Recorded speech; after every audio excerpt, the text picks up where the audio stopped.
Today, this is GeekFi on DeFi channel, guys, and we are welcome some awesome guys from Legends of Bezogia. And actually, if you're just joining, so because we're just started, so today we are live on the main major crypto streaming platforms. So it's YouTube, Huobi Live, Binance Live, Gate.io Live, and Twitch, of course. So today we will see and know more about the Legends of Bezogia and welcome you guys. So introduce yourself firstly to our lovely audience. All right, GeekFi, thank you for having us here. And yeah, we're excited to actually talk all about Bezogia today, the world of Bezogia and all the products. My name is Zach. I'm the chief advisor, one of the honorary co-founders of Zoji Labs. And here with us today is Sarvesh, one of our advisors as well. Zoji Labs was established 3 years ago. We were looking to build out a very fully decentralized gaming platform. And at the time, we only had Axie as an example. We saw all the rights and the wrongs, and eventually we set out to build a decentralized layer, which we call gaming as a service. What we also realized was that building a layer wasn't just enough, so we would have to kind of put out our own game modes on it. So we built out an MMORPG, a PvP battle royale, a UGC game mode, and we have a few more in the pipeline. Now, finally, yes, after 3 years of a lot of hard work, about 60 team members in the company, we're going out there with a big product and token launch. So yeah, we're happy to be here, happy to talk about it, happy to talk about other things in GameFi. And thank you, lovely audience. Thank you very much for watching us. So a short one more announcement here. So today, guys, you will be able to win some awesome prizes. So watch till the end. Take your best question to the guys, and maybe someone of you will have half position to get these wonderful NFTs, which we will be talking about a little bit later. So guys, okay, let's start a little bit with the basics, guys. Yeah. So I want to start actually not directly from the product line, but the situation around the market. So today we have seen a lot of bullish patterns here in GameFi. So a lot of GameFi products are going, skyrocketing here. And what do you think about the market right now? Is it the best way for the GameFi Metaverse stuff to rumble the market? Or it's hard times and it's very difficult and complicated to go on the crypto market right now? Well, I agree with you. The gaming narrative is very strong. GameFi is really taking off. And I think what's happened is gaming launched a couple of years back conceptually. And initially, in that initial hype, it gave gaming on blockchain a very good name, but it also gave a very bad name because a lot of projects have been struggling to deliver. I believe gaming is the next bull run because when we look at the overall market and you look at transactions on the blockchain, let's say Bitcoin being moved, sent and received from different wallets, or let's say you look at DeFi, where hodlers or traders transact on the blockchain once a week, once a month. With gaming, what happens is you get daily active users who are constantly using the blockchain. And gaming itself is a utility. So entertainment itself is value, and time itself is an investment. So I do believe that it is a great time for gaming. I do believe that we're constantly going to see gaming moving for months to come into the next bull run. And I feel like we're coming out at the right time with a fully developed product. So yeah, that's my 2 cents. Okay, thanks you guys. And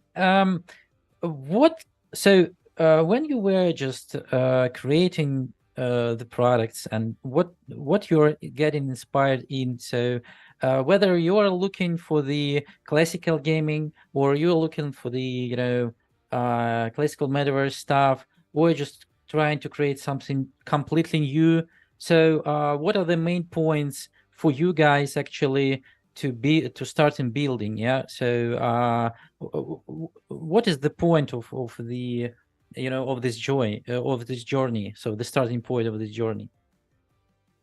I think the starting point of this journey was the fact that we already had and were building games, but we were building online games, HTML games, and it was just a side business at that time. The first part of the journey was Axie. We saw Axie, we saw how popular it was, but we also saw its tokenomics, how inflationary it was.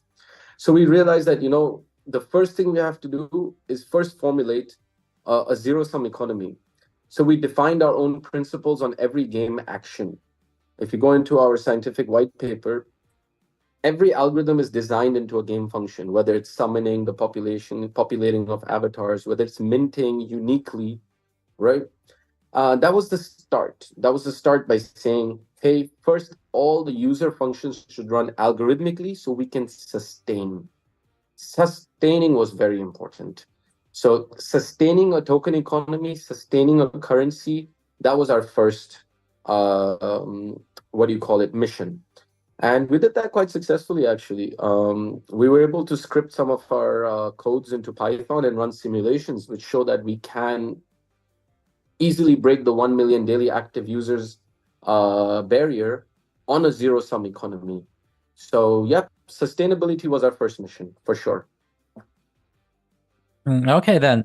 So I suppose we need, so some people I just already see the screenshots or all of this stuff. So we're right now currently in the metaverse, in the game, and we can see you guys just dancing and crawling around. So please, and we have seen here a lot of newbies, of course, watching our stream here today on different platforms. So can you talk a little bit about the Bezogia Labs itself, and of course of the language of Bezogia? What is it? So how to play with it?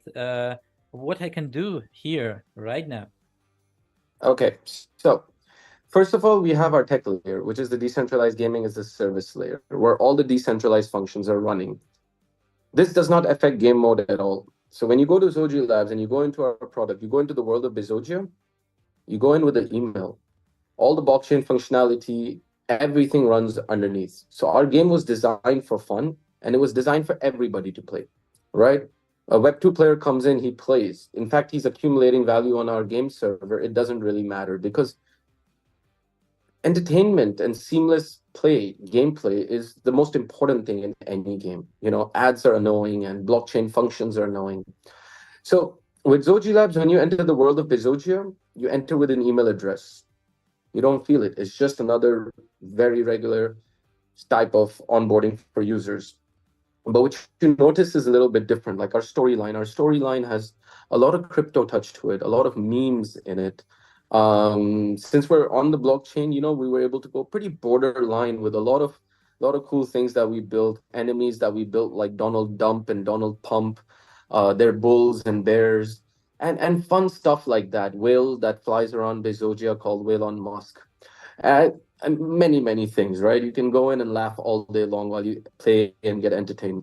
So when you enter Bezogia, you'll notice you'll have multiple game modes.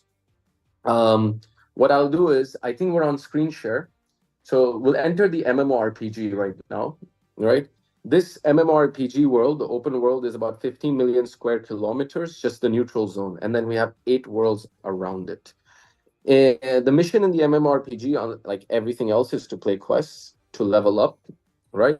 And to unlock higher reward pools as you level up. This is what we call the incentive logic behind the gaming. So you reward more as you're leveling up. So it gives players a sense of urgency to be in a race with each other at all times. The second thing you'll experience is our UGC mode. So our UGC mode is unlike any other. In fact, there were some Web2 companies that approached us for the tech. So what we did is we realized that coding is very complicated. Building a world in Roblox could take days, if not weeks. And we realized that nowadays, even in schools and universities, where they're teaching coding to students, they've brought a lot of functionality into drag and drop. So you just take, codes of codes, you move them into placements, and you kind of build things out. We said, why not do the same to gaming? So our environment, our sandbox environment, is completely drag and drop. Just to give you an example, if it takes you like a week to build a world in Roblox, you can do that in our world in 30 minutes. Where does the decentralization kick in? And this is the really, really interesting part. So recently with Fortnite, they released the creators mode, right? You can actually become a Fortnite creator, and they give 5% to their creator. With us, it's the other way around. We actually give more than 95% to our creators. So anyone who builds inside the sandbox a map, even if it takes 10 minutes, they get to control the economy, they get to control the tournament style, the entry of the tournament, the prizes of the tournament, everything kind of belongs to them. All that Zoji Labs does is handles the infrastructure and the transactional layer, which we do with MBLK. Magical Blocks, which is the main token of Bezogia. It hasn't been released yet, but it's launching on exchanges and everything on the 23rd of this month, next week. And the third thing you'll notice is a battle royale, which is PvP, and we are actually building out more PvP environments. So the battle royale will first take place in the Coliseum that we have in a world called Bezogia. Players can come in. Again, the, the room initiator, the tournament owner, gets to decide the rules of the tournament, especially the financial rules of the tournament, what the entry fee is, if the first player gets the prize, if the top three players get the prize. And then you'll see as we are, by next month, we'll be live to be downloaded on Epic Games, iOS, Android, PC. We'll have more things extending out. So we'll have a dual mode coming in soon, and a couple other things that we'd like to keep a surprise for our community, but something really unique. Everything that we've designed, all the game modes have algorithms running underneath them, so everything stays truly decentralized on smart contracts. What a player can really expect is a lot of fun. Profit is a byproduct, so you're having a lot of fun and you're building a lot of value in your account, and that's what we really want players to do. That have fun. Yes, it's a earning and a play to earn and a free to play and a play and earn, like whatever you want to call it, hashtag, right? But have fun and just watch your value grow. Like have fun while we convert your time into an asset. That's like what we're hoping that players will experience. Okay, so sounds really, really, really, overwhelming in case of you have a lot of game modes. So you have open world, you have creators mode, and of course you can help the tournaments. So of course I like fighting very much, but for actually, for a lot of people, and I like the idea that you can just make something creative here, because in crypto we have a lot of creative space. So can you demonstrate something about the creators mode? So how it's working? What can we do actually there? And what are the benefits for the creators in future it will provide? So here we've entered the creators mode, okay, and we've clicked on create, okay. Now when you click on create, oh, we'll have to delete one of our maps. Just give us a second. Okay, so when you click on create, first you put a name in and you choose the game mode. So right now you can see there's speed race. We'll stick with that, or survival, right? Just enter a name real quick, and you'll go into our sandbox environment, okay? So you'll just take a look at how that's happening. Yeah. Now this is one of the most unique sandbox environments, as you can see. So it's fully drag and drop. So like, let's say you start with the environment, okay? You can drag and drop your environmental plates, okay? You can move them, you can choose settings, you can make them larger, smaller, right? I'll try to go a little slower, okay? 1 second.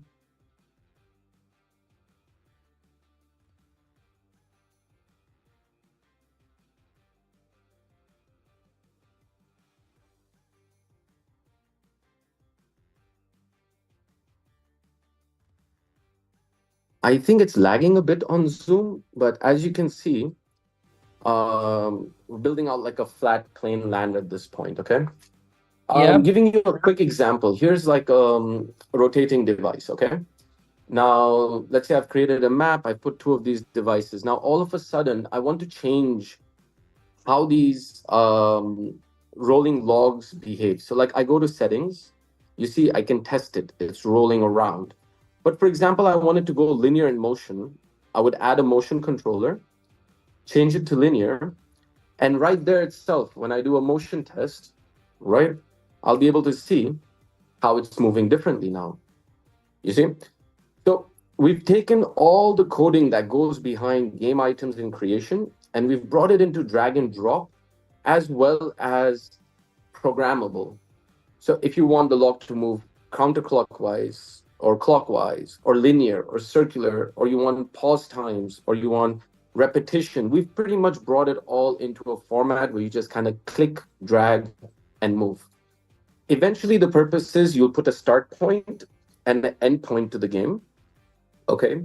And you yourself have to test it, run it in order to publish it. So you can build out any game you want, but in order to publish it, you'll actually have to test it, run it yourself, and then it can be published for the whole world to play. If you go into the settings, okay. Oh, well, right now we're just doing a quick test mode. Okay. So you're in test mode now. That was the start point. Here's the Bezogia trying to run, and he failed. Okay, so we couldn't beat our own game. Okay.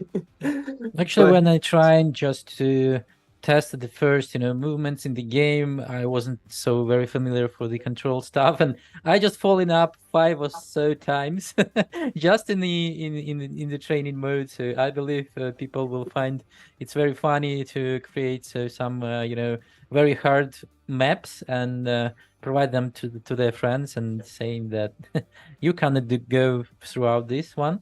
Yeah. So as you can see, while we're talking to you, we've created a game mode. Took us like 5 seconds. We're just trying to jump off this log and we keep falling. And like Nick and I are just sitting here kind of like laughing. Okay. These are some of our memes. As you can see, we've got, memes and themes around the whole thing. Generally, so like, let's say, for example, now I'll just show you the settings. Okay. Let's say you go into the settings. Okay. You go to the map setting here. See, you can decide what your tournament map setting can be, the time limits, the number of players, etc. Let's say you go into the tournament settings, it gets even more interesting. You can turn on the tournament, you can decide whether winner takes all, 3 people take all, you can even decide the entry fee, right? And this is expanding out. As the product goes live, you'll have more functionality in this. This all belongs to the map creator. Okay. Zoji itself only runs the transactional layer because that's where we charge fees in MBLK, and we're able to successfully continuously burn MBLK. We're able to successfully keep utilizing MBLK and keep kind of like increasing the value of MBLK, because in a year from now, our players, even if they've collected a lot of MBLK, we'd like them to actually see the value of their token increasing, right? So our whole plan was not to have an inflationary, but a deflationary token.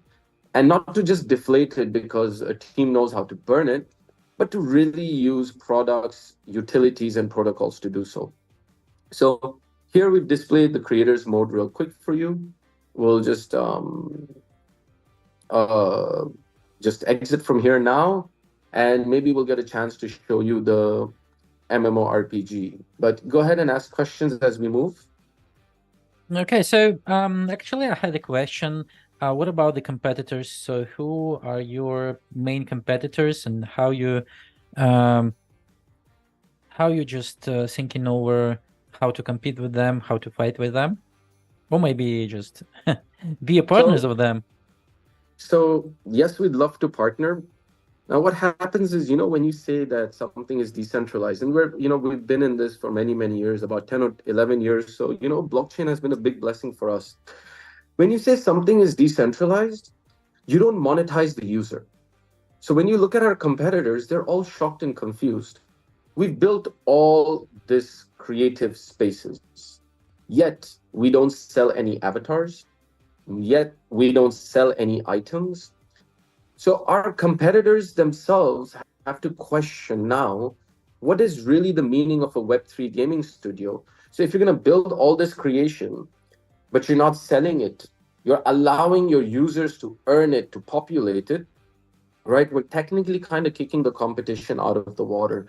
The way we look at ourselves, we're competing with market share from Minecraft and Roblox and Web 2. And in Web 3, we really truly believe that the mindset of all companies and products and games where they're like, buy expensive NFTs and play, buy expensive weapons and play, it creates a lot of promise behind value that one company cannot sustain. You need all your users to openly discover it. So with Zoji Labs, when it comes to avatars like the Bezogi that you see, these avatars are summoned by the users. So they take two Bezojis and they summon to increase the population. This way, the value of the avatars is the secondary market versus the summoning cost. So the daily active users are able to constantly manage the population, and no one's NFT or avatar is getting too costly or too cheap. For example, let's come back to like items and weapons. All Web 2 and Web 3 companies are just trying to sell items and weapons. We're doing the other thing. We're only issuing weapons through minting and forging, which is by putting in blocks to mint or forge the weapon, right? MBLK, which is the in-game token launching next week. When the item is not needed by the player, generally what happens is you have to host it on a marketplace. We found that that takes away from the user experience. That now that I have a level 10 item and I'm at level 30 and I don't need this item anymore, and now I have to put it on a marketplace and I have to wait for someone to buy it. So what we did is we created a pawn shop. What the pawn shop does is it takes the item back and gives you a percentage of the blocks that you paid for it. Effectively, we burnt the rest of the blocks and we burnt the item as well. And every time an item is minted, we run randomization technology. So the metadata dynamically gets issued. So you can have 15 million different weapon combinations with no two being alike. These are some of the things about how we're different, how we don't see ourselves as competing, because generally in the future, our plan is to allow anyone and everyone to be able to establish their game modes on our decentralized gaming as a service layer. We're happy to keep providing infrastructure. We're happy to keep providing the economic sustainability behind MBLK. And we're happy as Zoji Labs to keep donating creatives to the game modes without monetizing them. So I think our competitors have a lot to think about once we're out in the market. And I think they have to think about how to compete with us. Okay, sounds very, very smart here. So I have very simple question from our audience. I believe somewhere from Huobi. So guys, how can you dance there? They're just watching my play and they're just asking why I'm not dancing and I don't know how to dance there. Should we, how to learn to dance there in the game? Keypad 1, 2, 3, 4, 5, 6. Just use your keypad 1, 2, 3, 4, 5, 6. You get some different dances. You might just catch a Rick roll. 1, 2, 3, 4, 5. Oh yeah, I see. On the number pad. On the number pad. Sorry. Okay. I believe I believe it's just a good way to speak with anybody, just going into the live chat, dancing and speaking about. I have we have proximity chat. We're looking at introducing. Okay, well, I said it first on the defeat AMA, but we're going to be introducing some social-fi elements into the game as well. So you can chat when you get close to each other. You can voice chat. And of course, I can't say much, but yes, there's something very, very innovative coming on the social-fi aspect as well.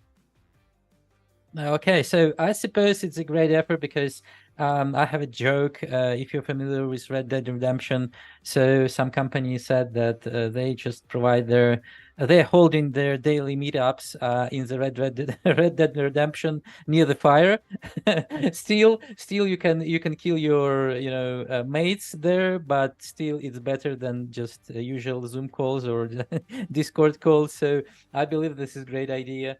Just coming up with the working questions in the metaverse and asking something here and providing the necessary information, but in the, you know, in this skewed environment, right? Okay. Exactly. We've had Yeah. team meetings in the product before as well. It's a lot of fun. It's a lot of fun to feel like you're kind of submersing halfway into the digital realm by still staying in the physical realm. But generally, it's not a good idea to have serious office meetings in a game because people are just trying to, like, I don't know, to hit each other from the back, and it just becomes too much more fun than serious. But of course, it's a great environment for many things. Okay. What do you think actually, will people just go fully in the metaverses in terms of the spending their spare time, spend their business time there, or whatever? So, can we imagine the future when we will not, when we will exclude the real world and just come into the metaverses? Well, I mean, okay, so I have a very different opinion about this. So when we really look at the real world, okay, let's just say we consider where we live and our real world the metaverse, okay? It's not one metaverse that serves all purposes. And I'll tell you why. Because let's say, for example, like I'll go to my kitchen, right? For a purpose. Now, let's say my kitchen itself was a sub metaverse. So that's my cooking metaverse or my food metaverse. It feels a certain need, but I'm not going to go eat in my bathroom, right? That's for some other reason. Or I'm not going to watch TV in my front yard. So I believe that it's a combination of subverses, sub metaverses that eventually form a metaverse where people can submerge themselves into. So maybe you might come into a social metaverse. For example, there's a Facebook, Web3 Facebook of the future. And from there, you'll move to the metaverses that fill your purpose. So if I'm looking to game, I'll go into a gaming metaverse, right?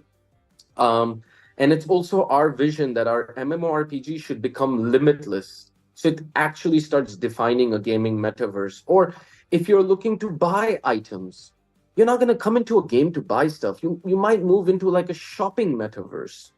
Or if you're looking to establish something in the physical realm, you might actually move to something popular like, I don't know, Decentraland or Sandbox to kind of put your image or brand out there. So I believe it's a combination of verses that we would in the future call a metaverse. So each verse could fulfill a certain requirement of our daily life. That's just my opinion on how I see the future. Okay, so too many metaverses, right? That are coming in, and each one for the specific purpose. So it seems to me very interesting. Okay, so maybe you will grow to the metaverse of metaverses, right? Because I have a lot of I see a lot of game modes here.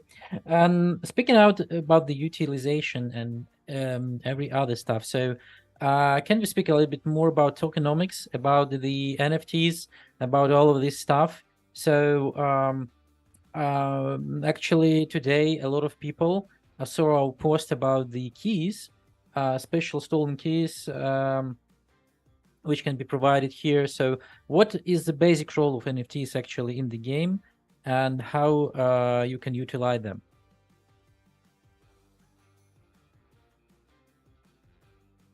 So I'll start with the avatars, right? So the character that you see is the Bezogi. Okay. You don't need to own a Bezogi. Okay. If you own a Bezogi automatically in a rental pool, so when a player is playing, even if they've signed in by email, they've automatically rented the Bezogi on a profit share with the NFT owners. Okay. This is how we created a seamless way of coming in and being able to play without having to own an avatar, right? If you own the NFT and you're not playing, you're still earning passive income from other players who are playing, adding into the main rental pools. Other than that, let's say, for example, the keys. Now, the keys are special. The keys are made for one-time use. These will carry either, well, surprises, early access, battle passes, maybe a treasure chest with items. So the keys itself are one-time use. This was made specifically to be given to our beta testers and our first players that come and enter Bezogia. The level of the keys, whether it's the wooden key, the mythical key, would only change exactly how much, let's say, value comes into that treasure chest or how long the battle pass lasts for. So generally, that's how our NFTs are working. The keys are purely for one-time use, which is what we're giving out today, which would be cool because even the first use itself would earn you like a battle pass, could last a month, or give you early access to the game, which is quite valuable because the first players coming into the game are the ones creating the foundations of their own economies. So generally, that's how the NFTs kind of work in our game. The utility is majority of the time either passive income or utility within the game.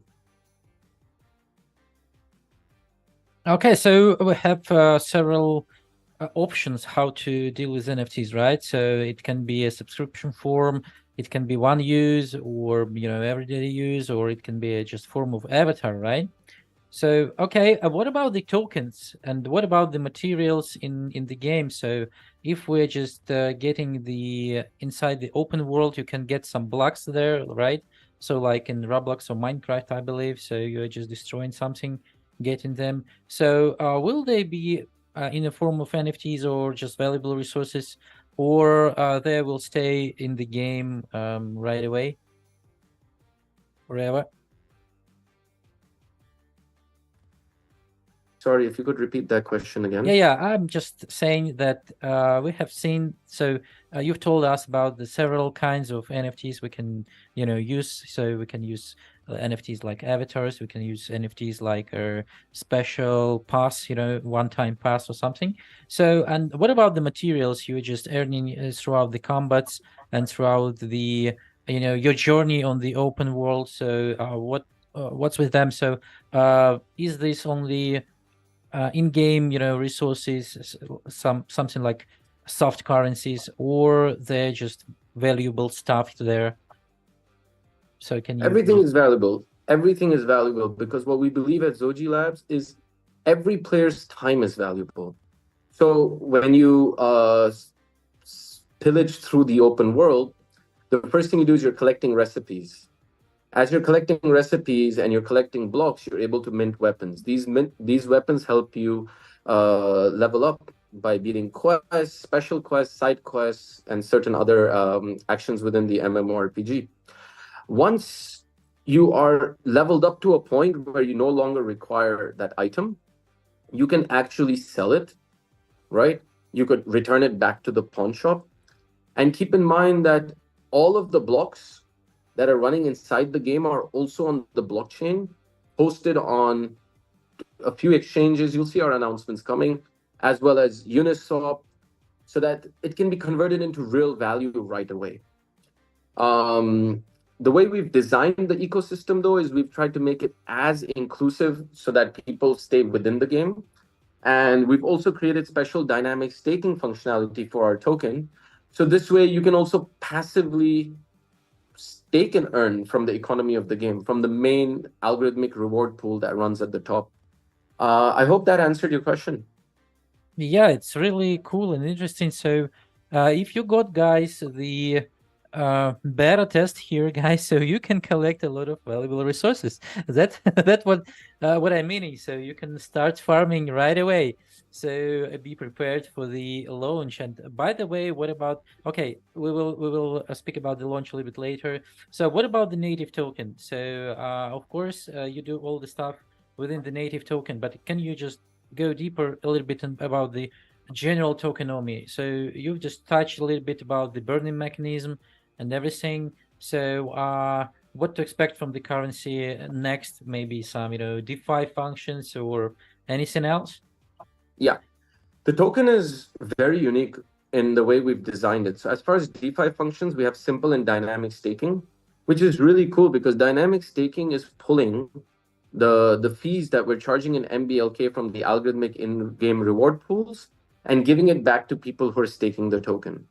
So, for example, if a player has $1,000 of token, maybe he's going somewhere for a week, he doesn't have to exit. He can just kind of dynamically stake it and he's still part of the game, right? We really wanted that functionality. So there's a DeFi functionality but it's dynamically rewarding participants from the entire game's economy into it. So this is something I believe no one's done before. Uh, Other than that, the token has multiple utilities because remember, it runs every transactional layer inside the creators mode and the MMORPG, right? We have a very bottleneck supply strategy with the tokenomics. So we barely have, I would say, not more than 3% of the total supply coming out in the first month, and not more than, I think, 12% of the supply coming out in the first year. So the strategy is to create a bottleneck in the supply of the token so that the product and the protocols can utilize it more.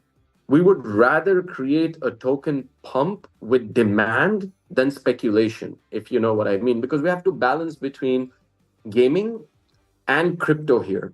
For example, if our token goes out of control, we don't want users, or we want to avoid having users who have such a big discrepancy between the value of what they have in the game. So if we have one player who's sitting with a sword that cost him $100 and a player that cost only five, generally there'll be an issue. So the team thinks and decides on the tokenomics on the basis of that. And we've published all our tokenomics online. We've shown our very kind of like bottleneck supply release schedule. A lot of people feel like the token price will just go crazy up. Sure, it can, but there is measures to make sure that sustainability remains. So for us, our tokenomics are very unique because we're plugging everything to utility. Literally, we're trying to create more demand than supply for the token. And I really believe that's how a successful gaming token should come into the market. If you look at the last one or two very successful game launches, not tech launches, not like, like we have multiple game modes. So single game mode launches, the tokenomics are very similar. With us, there's a good chance that 100% of the supply might not even be out for like 25 years. Because a lot of the supply will just sit in the game server and chances are will be deflating more than releasing. It's quite unique, man. I think if you see what we've published online or we drop a link to the audience, they'll be able to kind of see it themselves that how a gaming token should actually kind of be different than a lot of tokens out there, which are either DeFi or community, which are like 100% released. Okay, so it sounds very nice. And how to get them? Well, now you can get them because we closed our IDO already. The way to get it is we're going to be on 3 exchanges. We can't announce yet because the exchanges will announce first. And on Uniswap, we'll be launching on the 23rd of this month, which is next week on Thursday. So the best way to get it is to get it first. And nothing against centralized exchanges, but always the best way to get it is from decentralized exchanges like Uniswap, right? Okay. You avoid a lot of slippage and fees. Yeah. So what chains you will support in future? In the future, we're looking to layer off to Arbitrum. Right now, we're just staying ETH on our native chain. We have a very unique blockchain plugin that allows withdrawal and deposit into the game. So what we've seen is that only when there is a value transfer will people be withdrawing to chain. So to give them the most easiest, seamless experience today, we're running native on ETH. Eventually, as we notice with user behavior that there's more withdrawal deposit functions taking place, we're looking to enable Arbitrum network because it runs so seamlessly and cheap on Ethereum itself. Yeah, because the gas prices can be, really cruel, right? On the on the future. Okay, so moving next, guys. Moving next, guys, to the launch, right? So we've said that around a couple of days, maybe there will be a big launch here. So can you tell us a little bit more? So I suppose we have been covered a lot of insights here today on the stream. So with this within these social fi mechanics and other stuff, but mainly the biggest question is when everybody can play with it. Okay, so I know the token's getting launched next week. The product is ready. It's going through its final patches and tests. Okay. The first thing we'll introduce by the end of the month with the token launch will be private access first. So we'll give private access to a lot of players, allow them to get into the game. Our initial schedule is somewhere in the middle to end of December to have the full V1 up and running with full blockchain integrations on iOS, Android, Epic Games, and PC. Players can start down. You can download the game. It's already hosted. The launchers are there. If you go to zogilabs.io and sign up, you can download all the different platform versions, or you could go to Epic Games and download it, and you can request access from us. You'll notice soon enough you'll be seeing a lot of tournaments taking place. First private tournaments will start. So I think in about a week, everyone can just start. As long as you're following our socials, you can start having a lot of fun. And by next month, when we go full product launch with all the blockchain integrations, you can start having a lot of fun and making money at the same time. Yeah, actually, you can find a lot of fun here. So even in the beta testing, because there are a lot of opportunities. So you can be a creator, you can go fight with the mobs in the open world and get some, specific kind of, resources and everything. So seems to me it's very fun. And maybe in one of our streams recently, we will try to build our special map for the game, just to get more involved here, right? Okay, so can you share a little bit about the multi-platform? So I saw that you're available not only on the PC but on the other devices. So what is the main crucial points here to develop a game, a metaverse throughout different devices? Well, we were very lucky because we're one of the very few in-house cross-platform teams in the world. In fact, we even have a VR version that is ready.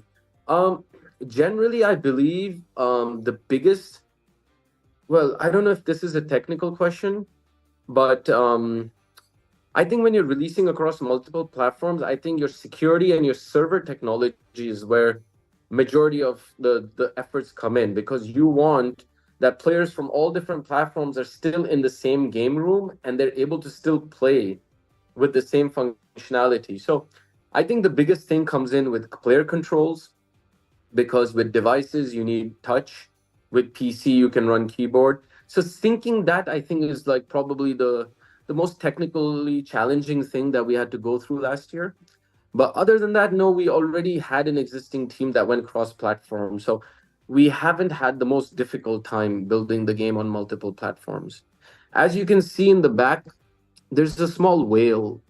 You see that whale flying around? Yep.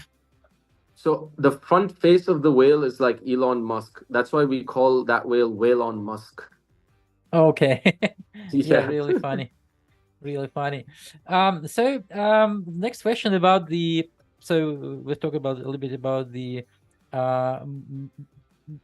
multi-devices and everything, and there is a lot of speculations on the sphere about the regulations, right? So how can you diversify the risks of being, for example, banned in several countries because you're using the crypto, and, for example, getting punch off if, for example, Epic Games will say for you guys, okay, you're just not eligible right now anymore here because of crypto. So what do you think about the future of the GameFi? So will the authorities face on the crypto games, or we are still in the gray zone right now? I feel there'll be more and more integrations. I feel like Xbox and PlayStation will also be introducing. So when I met with one of the directors of Epic Games in San Francisco, it was quite clear what he said to me. Because when you go to Epic Games and you go put in Bezogia, it clearly says it's an NFT game, it's a blockchain game. What they said to us very clearly is that, guys, as long as the blockchain functionality has nothing to do with us transactionally, it makes no difference to us. So the way we build Bezogia is it's on all platforms, you run it, and you collect the value on your email, on your sign-up email. All the blockchain runs off Zoji Hub. So it segregates it. So at the end of the day, the game itself has no risk of regulations and deregulations, right? But for example, your country of choice could ban you from visiting websites like Zoji Labs or Uniswap.io, right? Saying, no, guys, if you're living under a jurisdiction, you shouldn't touch Uniswap. And we all know how much anyone can control that, right? Like, for example, if India has banned crypto, India has over like 40 million MetaMask accounts running, right?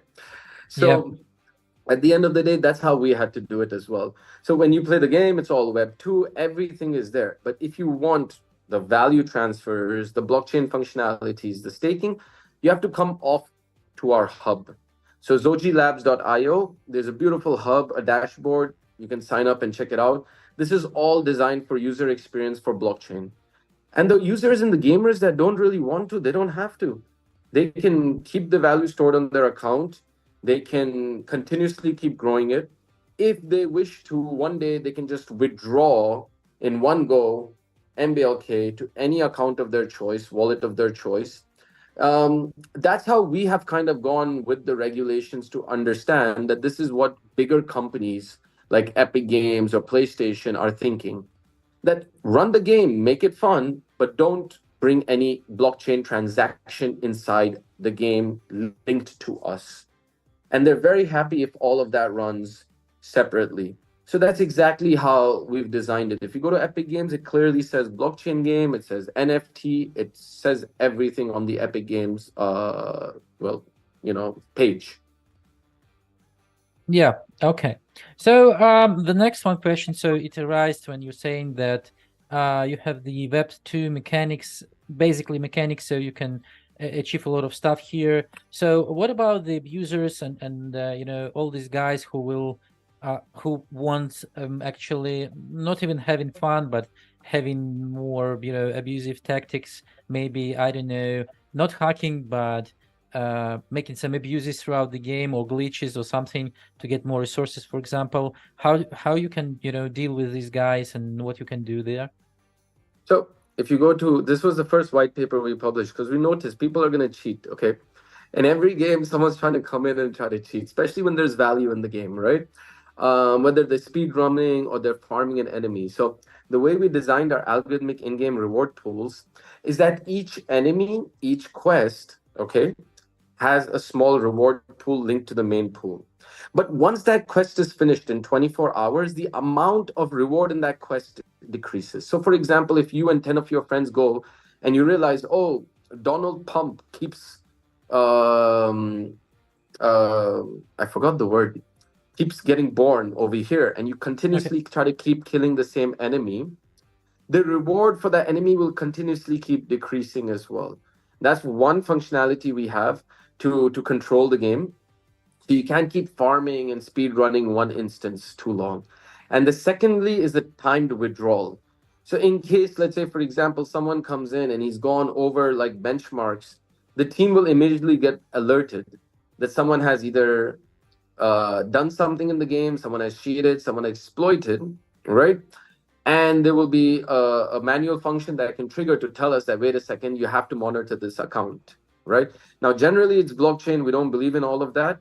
But from the in-game, of course, we are still going to be learning a lot about security things as we move on.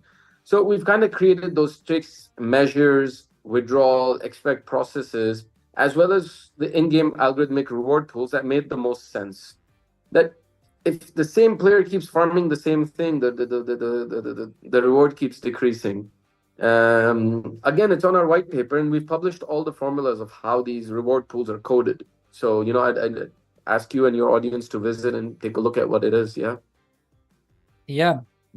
So sounds very solid, actually, because what I don't like in the GameFi sphere, that every time people are just trying to use abuses here, and very fair players have no chances, for example, to craft anything when the army of bots, for example, coming into the game or something. So you can you can rely only on your luck, for example, or only for your early coming.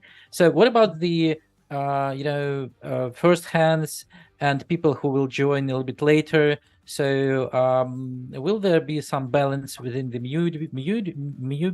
I'm sorry, guys, newbies and old veterans players here in the sphere. So how to achieve this balance, actually? Look, it's commonly known statistically that 20% of players take 80% of the value in any game, right? So with us, what happens is you don't need balance because our elite players might be on a higher level than the new players joining in. And the new players will get the same incentive logic to start leveling up. So there would be not much of a difference between them. But you really can't stop if someone comes in and pays $1,000 for a level 99 item, right? And starts accelerating through the game. The only balance we have is, let's say, a player who doesn't have $1,000, because majority of our target audience is emerging markets, right? And third world countries where this kind of gameplay, giving even a little bit of value, can make a big difference in their lives. So they will still have the opportunity not to buy, but to earn enough to be able to mint that item. Of course, spending $1,000 takes a few minutes. Earning $1,000 could take maybe a few weeks, right? So that's something that's just the reality of life with economics. But within our game, the way we looked at it is we should give equal opportunity to both. So nothing helps you beat the game faster, because it's no point investing in the game to beat it faster, because the purpose of beating it faster is to earn from it. So there's like a little bit of a balance there. And at the end of the day, if elite players come in and they're spending money in the game, well, guess what? They're giving it back to the economy, to the other players as well. So in a way, with the decentralized, thought process and mindset that we've established in the foundations of the product, value still gets distributed. But we can't stop anyone from getting to number one just because there's 100 people who should all get to number one at the same time. That's something you just can't control, whether it's in gaming or blockchain, right? The technology is made for access. Yeah. Yeah, right. So you said that you've got some, analysis about the testing players. So can you share a little bit more about the testing period? So what results you get throughout throughout this period? And actually, I was really impressed when you said that it was around 6,000 players just visiting the game and trying it. And actually, right now we're just scrolling throughout the open world, and we have seen a lot of testers there, just beating the enemies. Yeah, so Anyway. right now there's only about 20 whitelisted accounts, because a month and a half ago we switched off all the whitelists because we had major updates. So we wanted the game to, excite them again, because our beta testers have been playing with us for many months. Metrics look good. This year we've had 30,000 signups on Zoji Labs, right? Yes, there's been 6,000 beta testers who've signed up once and entered the game. At any given point of time, the highest number we've ever had on multiple servers at the same time was about 800 players. We had like this birthday party inside Bezogia about a year ago. That was really cool. Metrics are good. Players have been coming in, yeah, and that's what it's about, right? It's about creating an environment of fun for these players. So, yeah, you're absolutely right. A lot of gamers out there are interested in accessing the game early, to come in and test it early, to learn it a bit early. So when it's launched, they're prepared. And I think that was the reason behind all those signups. But today we're not taking many whitelist requests for the product, unless it's people that we're technically working with, partnering with, or doing collaborations with. And of course, we're enabling all our old beta testers again as well, but one by one, just to start leading up into the game. But once we do tournaments and prizes, then you'll see it's going to be a whole hoo-ha about everything going on. Okay, so can you tell a little bit more about the tournaments? Because we're very excited about the tournaments, and I believe our communities are always excited about the tournaments. We have testing several games, and every time I'm saying, okay, we have a new tournament here, so they're just going crazy. Tournament is the best way to to get people engaged, right? So once the battle royale is patched, I think by this Friday, Of course, we'll do some fun tournaments inside the battle royale. Of course, it makes a lot of sense. But we're also going to do a creators tournament. So in the creators mode, we're going to be doing like a leaderboard for the best maps published. We're going to be doing like a little metaverse event with about 200 like professors and PhDs who are coming in just to experience it. So it's not just one style. And in fact, whatever style your community likes, hey, let us know, because now we're in the phase of actually programming these kind of things for the private access, the early access activities before the game goes fully live. So if your community likes a certain form of tournament, let us know.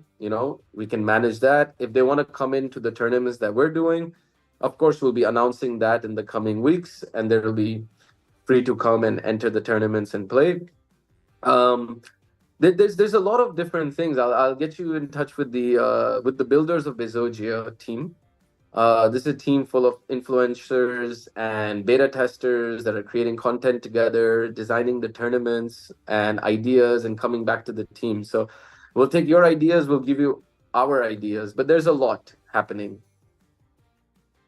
Okay, so I'm really impressed about, about this, and waiting to get my hands on it, because we're like we really do like to test everything and play with it, and of course some of people. So when you said that, imagine 1,000 per several weeks, I suppose Ox Infinity players shake their head about this, because many guild players just so struggling for the $30, for example, monthly or weekly. So this is a huge amount of money can be handle it. And if we're saying about the developer markets, emerging markets, so people there, of course, I'm looking for the new GameFi projects to get their skills, their creative skills, or no matter what skills be utilized within the global approach of the. I believe this is very good. And speaking up for the organized play, so do you already have some agreements with the guilds, or do you have special guilds program or something? That we're team is already on it. We've already signed up, talked to a few guilds. We're trying to encourage more decentralized guilds, more smaller guilds, because we see this is a way they can actually gain a lot of exposure. So right now, like the marketing team, and here on the call earlier, Sarvesh was here as well. These are some of the people responsible that are working with these kind of teams. We're also going to be creating a decentralized dashboard for guilds to manage their own guilds within our dashboard, and there'll be a referral system as well. So in a way, we're going to open up that people can be accepted easily and onboarded easily. There is no requirement for a guild to be big or small. We can take guilds from 20 players all the way to 20,000 players. It doesn't really matter. But the reach out is being done by the team all the time. So if there's guilds that want to connect with us after they watch this AMA, get in touch right away. And GeekFi, man, I'll give you whitelist access. So Okay. just go to zogilabs.io, sign up. You'll see the download button in the dashboard and choose whichever platform you want to download on. Pass me your email address and I'll give you access. Yeah, definitely come experience the product. It's a lot of fun. Yeah, but actually we're already has the the access, and we're playing right now. But actually we will be I will be great to test all of the features, actually, guys, because before the MA session we've been exploring only the the lobby stuff and everything, and during the stream we have seen a lot of interesting stuff which is going on, actually. And not many projects can say that they have built everything, and because many of the projects right now just showing showing beautiful pictures, not the games, right? And people want some action. So I believe I'm run out of the questions from the communities and from my own questions. So I'm pretty much amazed about this MA session, and maybe you can say your word to community, and we will move further to test it by our own. Yeah, I mean, just closing words, honestly, the vision of Zoji is if we can really get that $10 a day to the right people, we could change millions of lives, right? And that's why the product was designed this way. That Zoji built everything and gave it to the world. And we only run the infrastructure layer. So come have fun with us, create with us, make a popular map, sit back, relax, make passive income, earn in the game, monetize your own creation. And yeah, just stay in touch on our socials. We're very excited because we did not launch our token for like almost a year and a half. We said no, we need to launch it with the product so that it's highly demanded. Watch out for that. Appreciate if there's hodlers, FOMO guys out there, join us in that. But more importantly, come enjoy the product. It's a very big team that's put a lot of passion behind it. So follow us and yeah, have fun with us. Okay, so have fun, stay care, get some creative stuff, and of course we're looking for the tokens coming out, and that's all, I believe. So bye bye guys, and later in comments of the video I will provide the secret phrase and gleam campaign which we will launch on our Twitter. So guys, take a look here. A little bit later I will post the secret world, and you will be able to take part in Glam and got one of 5 keys which let you go directly into the game and have some bonus stuff here. Okay, so that's it guys.